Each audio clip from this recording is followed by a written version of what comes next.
గౌడ్ గారికి, ఈ యొక్క సమావేశానికి అధ్యక్షత వహిస్తున్న ఈ యొక్క జిల్లా అధ్యక్షులు ఆంజనేయులు గౌడ్ గారికి, స్థానిక శాసనసభ్యులు రోహిత్ రావు గారికి, టీపీసీసీ వైస్ ప్రెసిడెంట్ నవాబ్ గారికి, అదేవిధంగా కంటెస్టెడ్ మన నర్సాపూర్ రాజిరెడ్డి గారికి, అదేవిధంగా మైనింగ్ కార్పొరేషన్ అనిల్ కుమార్ గారికి, అదేవిధంగా అందరికీ పేరు పేరున ధన్యవాదాలు. మహిళలారా, అక్కలారా, మీ అందరికీ ప్రత్యేకంగా ఈరోజు ఈ ధర్నా ఉద్దేశం ఏంటంటే, మన తల్లి సోనియా గాంధీ గారు ఒక ఆలోచన వచ్చింది. భారతదేశంలో పేదలు, కూలీలు, మహిళలు, వృద్ధులు, వితంతుల కోసం ఈ దేశంలో ఏదో ఒకటి చేయాలి. ఆమె ఒక రోజు అనంతపురం జిల్లాకు ఆంధ్రప్రదేశ్ కు వస్తే ఇక్కడ ఉన్నటువంటి పేదవాళ్ళందరూ మహిళలు, వృద్ధులు, వితంతుల ముఖాలలో వాళ్ళ కన్నీళ్లు కనపడ్డాయి.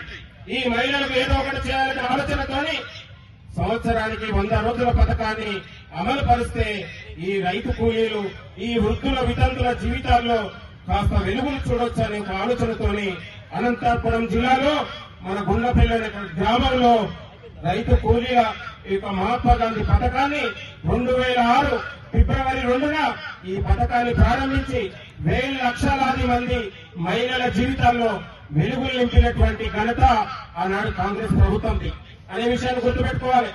ఇక సడన్లీ దేశమంతా దాదాపు 2005లో ప్రారంభించినటువంటి ఈ యొక్క జాతీయ ఉపాధి హామీ పథకం దాదాపు 200 జిల్లాల్లో మొదటిగా ప్రారంభించి దేశవ్యాప్తంగా అన్ని జిల్లాల్లో, అన్ని గ్రామాలలో ఈ పథకాన్ని మనం తీసుకెళ్లడం జరిగింది. దాదాపు 2005లోనే ఈ దేశంలో 12 కోట్ల మంది పేదలు, మహిళలకు లబ్ధి చేకూరింది. కాబట్టి ప్రియమైన మహిళలారా, అక్కలారా, చెల్లెలారా, అందరికీ కూడా ఈ పథకం యొక్క ఉద్దేశం ఇవాళ బీజేపీ నరేంద్ర మోడీ ఒక కుట్ర చేసి మహాత్మా గాంధీ మహాత్ముడి పేరు తొలగించి ఒక రామ్జీ అనే పేరును పెట్టి ఈ యొక్క పథకాన్ని నీరుగార్చే ప్రయత్నం జరుగుతా ఉంది. దయచేసి ఆలోచన చేయాలి.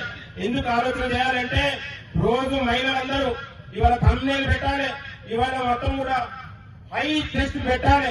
దీన్ని నీరుగార్చే ప్రయత్నం జరుగుతుంది.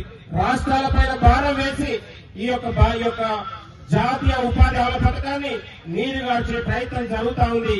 కాబట్టి గమనించాలి, ఆనాడు సోనియా గాంధీ గారి నాయకత్వంలో ఏదైతే ఈ దేశంలో మహాత్మా గాంధీ జాతీయ ఉపాధి గ్రామీణ పథకం పెట్టామో అదే పేరును కొనసాగించాలి.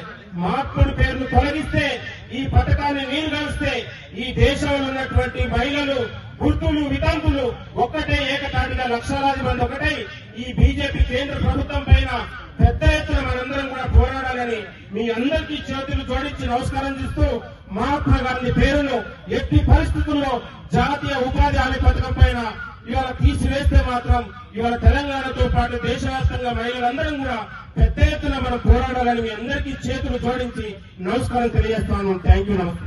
ఇప్పుడు సోదరులు మన యువ ఎమ్మెల్యే నాయకుడు ఎమ్మెల్యే రోహిత్ రావు గారు ఉపాధి పథకం